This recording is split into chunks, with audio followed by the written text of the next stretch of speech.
Hey y'all, welcome back. Y'all already know what it is. You see the title of this video, Real Housewives of Atlanta, RHOA, season 13. And I'm gonna briefly recap what I think of the characters thus far from episodes 1 through 4, and then give you a full critical analysis / commentary on episode 5. So we got a lot to talk about, so let's go. First, I want to say this now, and we can all breathe in and breathe out. This season of Real Housewives of Atlanta is boring. There's a lot of scenes that they should have left on the cutting room floor that they didn't. And because they didn't, we're left with a lot of scenes that are just like, we could have did without this. But they are filming during a national pandemic, an international pandemic, a global pandemic, when they're not supposed to, okay? And so basically, they giving us the best they got, which is a bunch of nothing. So now that we've already established that baseline, right? There's a lot of stuff I may not discuss because it just wasn't nothing to talk about. I'm gonna review each character thus far and tell you what I think about their storylines, and then we'll move on to episode 5. First, we're gonna start with Miss Drew Sidor. I don't like her relationship with Ralph. I think the writing is on the wall, but like a lot of women, she's not looking at the wall. She could see the paint on the wall. She could see the message in her peripheral, but she doesn't want to pay attention to it. Ralph is disrespectful as hell. The fact that you would leave your wife and kids for 3 days and not have any kind of communication with them. I'm unclear as to whether he did that prior to the pandemic or during the pandemic. Either way, it doesn't matter. Your wife and children are at home. Anything can happen in the world we live in nowadays. And you just go and don't have no communication with them. And no, I don't care that he has cameras up and that he was watching them. So you get to watch them, but you don't get to tell Drew where you're at. Yeah, Drew, if you don't know it, let me tell you something. That man got another girl on the side, or whoever he got some on the side, and you ain't it. I wouldn't have even begged him to tell me where he was at, especially on our anniversary. I'm gonna beg you to tell me where you were at, and you telling me no. All right, well then you can pack your bags, get your stuff, and get the hell out. Because that's not a relationship, that's not a marriage, that's not how you behave at all. Ralph is out of order, and I don't like him. I don't like how he talks to Drew. I don't like how he handles Drew. I don't know what she saw in him, but apparently, baby, it wasn't much. Moving on to Drew's mom. Drew's mom is not making matters better. I feel like whenever they have marital issues, here comes Drew's mom to swoop in, but Drew includes her in on the issues. When you're married, there's a lot of stuff you got to work out by yourself. And there's a lot of temptation to reach out to others and discuss, but honestly, your business is yours. And her mother seems very biased, very forceful with her opinion, and ain't nobody got time for that. So, mama, you need to pack your bags and go right along with Ralph. Moving on to Miss Cynthia. So, y'all, I'm not here for this selfishness that Cynthia is having with this 250-person wedding.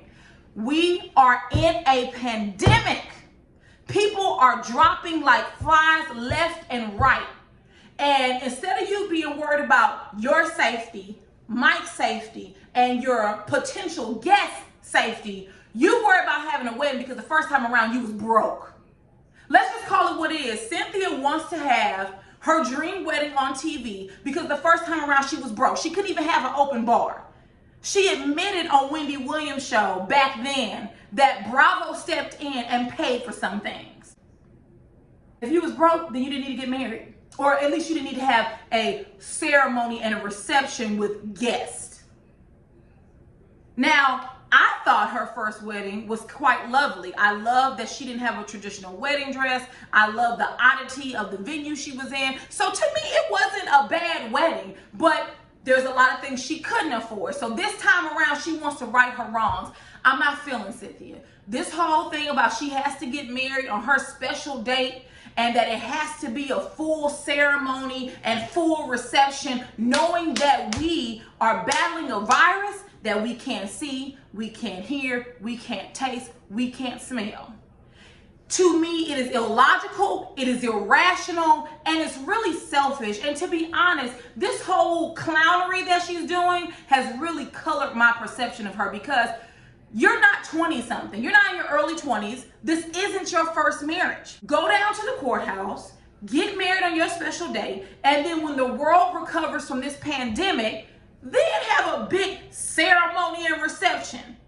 What's wrong with that? There are several people that had to cancel their weddings or do something where they went to the courthouse instead of having their big full-on ceremony and reception. It's hard, but you have to be responsible. And Cynthia, you're not being responsible. You're being illogical. You're being selfish, knowing we are fighting a virus. And she's not the only one in this cast. Kandi is too. Kandi has been to plenty of packed clubs, plenty of weddings, plenty of everything, as if people aren't dropping like flies. These celebrities are selfish as hell, and it's pissing me off. Cynthia went through all of this, pomp and circumstance in order to have a wedding, and the gotcha is that Bravo didn't even film it because they didn't feel safe filming a 250-person wedding. Cheers to you, Bravo. I'm just over Cynthia in this storyline. Even when Mike said, well, can't we just get married like on our date but not have the ceremony? Well, that's the case, we might as well get married then. Cynthia, you act real childish. And then he had said that about you when you first came on the show and didn't nobody believe her. You act real childish. You need to grow the hell up. People are dying. And this disease is serious. And maybe these reality TV people ain't had nobody in their family or friends pass from this virus, but it's ugly. And it don't mess around, it get down. And you selfish as hell for putting people in harm's way. And how dare you get up on Watch What Happens Live and said no one had the virus that you know of. People are asymptomatic, meaning that many of your guests could have been asymptomatic, got on a plane, traveled back home, and gave it to somebody, and you wouldn't even know it, Cynthia. I'm over her in the storyline, y'all, so I'm gonna move on because I don't think much about Cynthia at this moment in regards to this wedding that she didn't need to have in a pandemic. Kenya, I'm a bit confused by Kenya's storyline. I don't know when Kenya, I keep wanting to call her Cynthia. I don't know why I want to call her Cynthia. I don't know when Kenya became sexually fluid. I could understand the storyline if it was Cynthia and Kandi because they've been open about their attraction to both sexes. So that wouldn't surprise me. But with Kenya, I just feel like this is a storyline. And that doesn't sit well with me, right? Like using sexuality as a storyline, it just, especially when you're just probably faking it to make it, I don't feel comfortable with that person. I think she needs to leave Mark, but we know that she's trying to work it out with him. Mark is clearly a despicable person. He's mean to Kenya. He's rude to Kenya. I don't even know if he likes Kenya. But either you're going to get a divorce or you aren't. Bottom line, I'm over it. I don't want to keep seeing her go back and forth with Mark. Don't nobody like Mark. So that should give you a hint of what you should do, Kenya. Next is Kandi. Kandi really don't have much going on except that Riley is going to college. I'm going to approach this next issue very gently because it's obvious that Bravo, Kandi, and Andy aren't addressing it. So I understand why, because Riley is still like a child, although she's adult now. Riley got a nose job. And Riley's original nose was gorgeous. Riley was a pretty girl. And I say this because I know that if there's some young ladies or young men watching me, like, give yourself a chance to kind of grow into yourself. I promise you, like, I feel like I look 10 times better now than I did when I was 18. You grow into yourself, you learn your fashion, you learn your style, you learn what hair rocks well with you. You learn a lot of things about yourself. And I'm so glad that my parents were not wealthy because there were so many things I would have changed about myself at 18 that I wouldn't change about me now. And I just wish she would have gave it a few years before she decided to have cosmetic surgery. You know, I'm not mad at her because her mother has had it. Riley's a rich kid, so other people have probably had some type of augmentation or something or another. I just wish she would have waited because she was beautiful as she was. She didn't need any cutting, slicing on the nose, not whatsoever. But that was her choice and she's grown and Now she's got it. Other thing about Kandi, Riley's getting ready to go to college, so that's what you see her storyline about. That's it with Kandi. Nothing else. Moving on. All right, I saved the worst for last. Porsha. I think it is very irresponsible and egregiously offensive to call her or nickname her Porsha Luther the King. Let me tell you something. That is disrespectful to Dr. King's legacy, to Coretta Scott King's legacy, and to their children's legacy. Porsha is a violent woman who doesn't mind beating up on other black women, as documented on reality TV. But yet now she wants to be an activist. She was the same person that thought the Underground Railroad had a real train, chugga chugga chugga chugga chugga chugga chugga chugga choo choo in it. She thought literally the slaves caught a train from one place to another. Porsha is not the one that needs to handle Breonna Taylor's story. I'm not saying that there's a certain type of black person. I'm saying that Porsha isn't that person. As of recently, she was supporting her friend Monique in jumping on and attacking another black woman.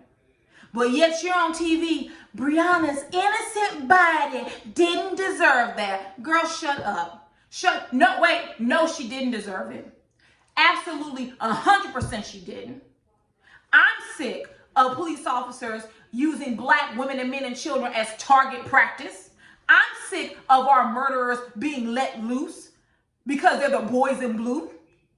But Porsha ain't the one to do it. Especially when we know, and it's been documented, when you piss Porsha off, she's coming through with fists and hands. She had no problem rallying behind Monique in an attempt to bully Candace. I'm not sold on her AcTORvism. I'm not picking up what she's putting down. I'm not buying what she's selling. And there's a lot of people who say that you shouldn't question someone's activism, but that's how we got Rachel Dolezal and Sean King, by not questioning people. I'm not saying that Breonna Taylor's story shouldn't be on a show, but I want us to be careful because that is a very serious issue. Period. Reality TV shows are for entertainment. And Porsha is the wrong one to carry that story. And see, while y'all was mad that Andy read Monique down, what you should have been pissed off is Bravo and Andy calling her Porsha Luther the King. See, I actually tweeted Andy and Bravo and told them I didn't appreciate it. Now, I'm not saying that it was because of me, but I ain't heard Andy call her that no more. It's disrespectful. She could never be Coretta Scott King. She could never be Dr. Martin Luther King. She's not intelligent enough. And also that activism is a storyline. I said it. I'm sticking by it. As you all see, I'm not a fan of Porsha. So I will move on. Oh, I said Porsha was last, but that's not true. LaToya. LaToya forever. I thought because of how messy she is on YouTube that she was really going to bring something to the show, and she's really not. Thus far, she brings nothing but mess, but it's lukewarm mess. It's nothing exciting. No big deal about it, but it's just meh. Okay, y'all, so now we're moving on to season 13, episode 5. I'm going to get the light stuff out the way.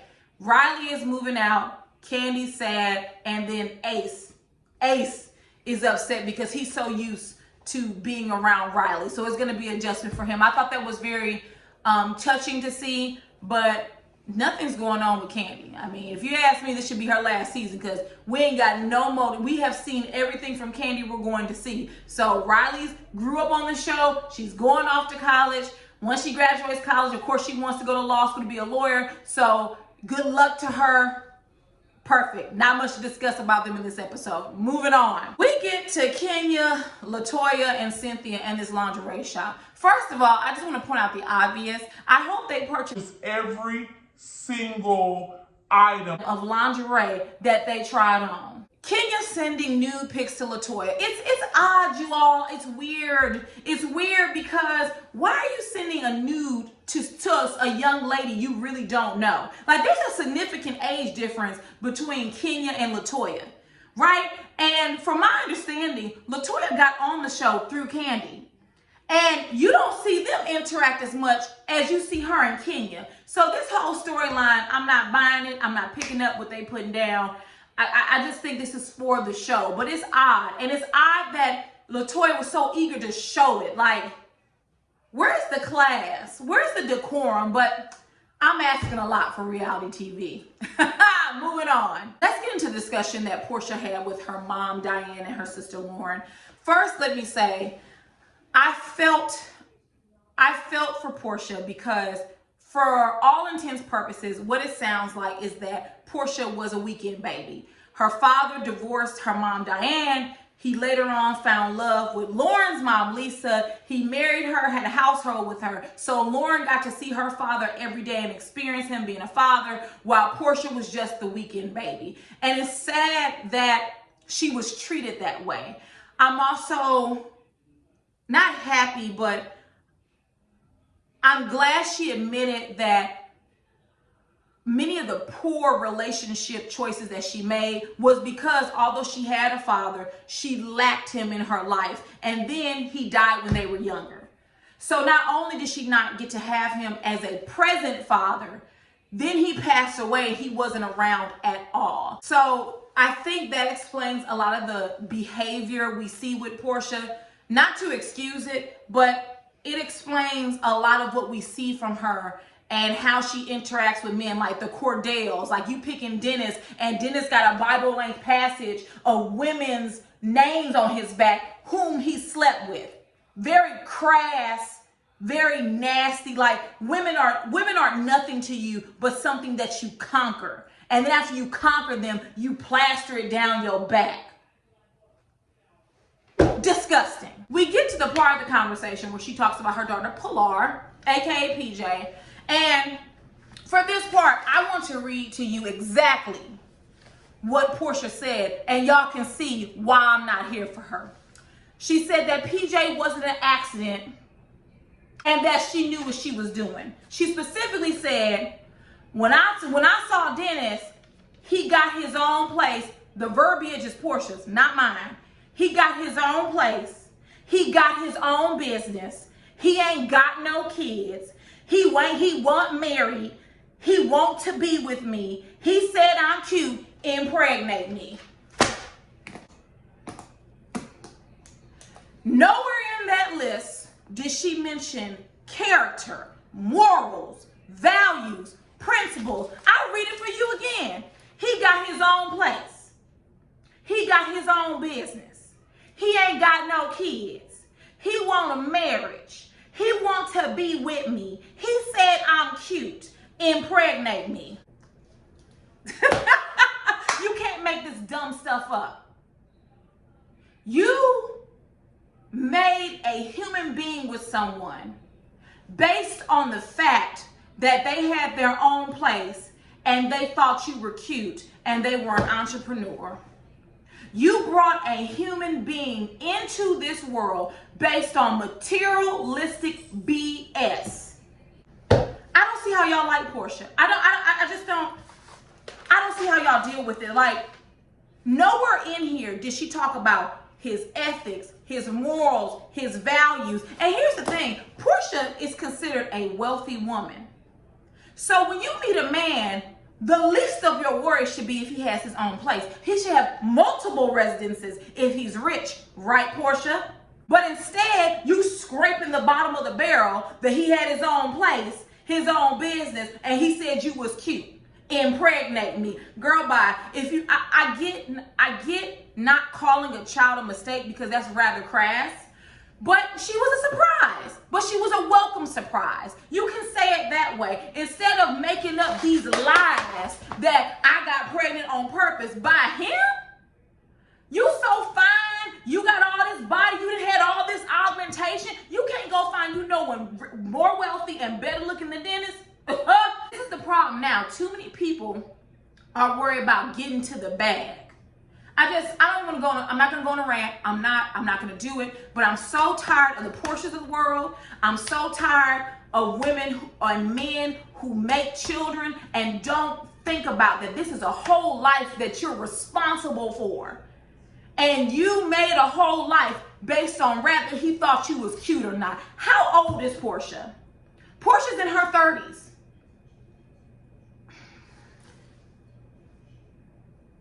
I'ma move on. I'ma move on from that. One thing I noticed is that Porsha's mother really doesn't care for Lauren's mother, Lisa. She called her the B word, which, Lauren, you stupid, because I don't care who you are. If you call my mama B word, try it if you want to. Try me if you want to. You better not even talk to my mama like you crazy. You better not even do my mother that way. And you gonna sit here, really B word? That's not cool. And how she talked about her is if she didn't like her. But the fact of the matter, from what I understand, Lisa didn't meet Lauren and Porsha's father until well after him and Diane were divorced.